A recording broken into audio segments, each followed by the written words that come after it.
Welcome back, I'm David Gibbons. Now, everyone loves a good story, whether it's in a book, a movie, or recounting a funny experience around the dinner table. But my guest today believes that stories are more than just great fun. David Edgren is a pastor and author, but has also taken on the badge of that most ancient of professions, the storyteller. Welcome, Dave. Thank you very much. Lovely introduction. You like the storyteller part? What's the best role you've ever played? King Herod, I guess. I like the beard. Yes, I had a big beard. Road to Bethlehem in Melbourne is becoming this massive thing. 10,000 people go through every year. King Herod for us. Yes, I played King Herod this last year, and he comes out and sees three ladies talking about him, his servants, and saying, "I heard he killed his sons." And my opening line is, "What was that? You weren't talking about me, were you?" And they go, "Oh, no, of course not." So, yes, I love telling stories, acting in stories, and writing stories. Jesus told a lot of stories. He did. He would go into a town, heal people, and then he would tell magnificent stories. In fact, the Bible is full of stories. Yeah. So why is it that Christians so often go to the Bible because they're wanting just to get theological content out of it, instead of going and looking for the stories? I think we're busy, and we look for a quick fix. And so we go to the Bible and look for the to-do list, and then we try to go get busy for God. And we miss the epic narrative that is God's involvement with His people, His grace and His mercy through the people. And what happens is when we lose our story, we lose our identity.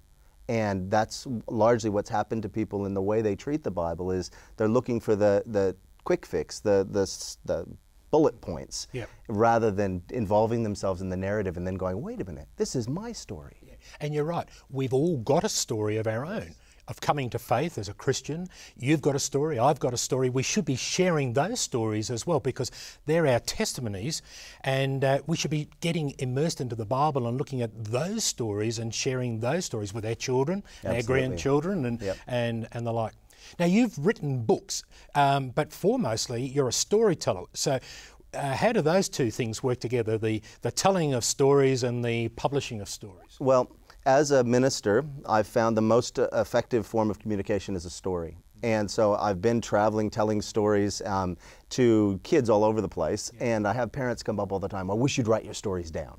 And so you can't write what you tell, because you tell like you act and stuff. So I thought, well, if I was going to write a book that taught the things I would like to teach kids, what would I write? And that's where the books have come from. Okay. So what books have you written? Now, this one here has just come off the press. Yep. This one's actually not a Bible story. It's just a parable I wrote to teach kids the values of community and humility. Giant Boots. And then this one's for grown-ups. It's Bible stories and personal stories, but it teaches them the process of being nurturing, evangelistic, and worshipful people. So the new church. Okay. And then this series of Bible studies actually begin with stories. And each of the 28 stories, or studies, has a Bible story at the beginning that I've rewritten. Oh, so you've actually gone in, found 28 fundamental beliefs from the Bible, and actually then written stories around that. Exactly. So I use a story to introduce the topic. Then I say, now let's look at the story. So we dig into the story. Now let's look at your story. Now let's look at the Bible and see what these verses teach us about our heart, our head, our hands, and our horizons. So what are we going to do about it? How do we feel about it? What do we know about it? And how does it change the way we see the world around us? So we've got the address on screen here right now, but you tell us as well. They're free. That's right. These are actually free online. You can go and download them, journal, write your answers, or use it for a small group Bible study, a family Bible study. And the URL? vickids.adventist.org.au/28 stories. Yeah, download them. And ready to go. And then my favorite books. Yeah, the trilogy, but there's only two of them. The trilogy of two. Now, the third one comes out in April, and we're going to get a sneak peek of that in a little bit. But when parents said, could you write the Bible stories for our kids, that's when I came up with the Scroll series. And the Serpent Scroll says, where did evil come from? Where did good come from? And how can, what's God's answer to the evil in the world? And the way that the storytelling mechanism that I've used is these three children, which are actually my three children. Oh, right. But I've used their middle names and their main character strengths. And so they're not exactly my three kids, but they're in my imagination. It's what my kids would say if they were having a good day. They go and explore the theme of serpent through the Bible. So they start with the tree with the serpent, and they finish with the great red dragon in Revelation, and they see that epic story of good versus evil. And the Lamb Scroll continues on the same sort of a theme. It does. It teaches baptism and following God.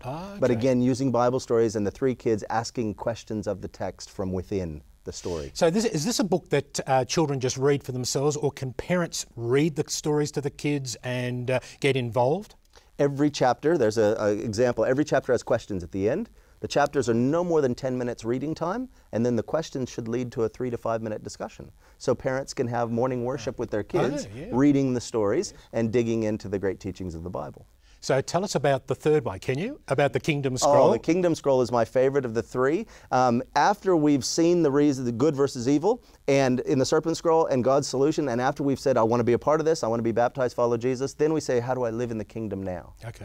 And that's what the Kingdom Scroll is about. Get into character for us. Tell us a little bit of the story. Okay, I'll read you a snapshot out of the middle of the first Bible story they're exploring.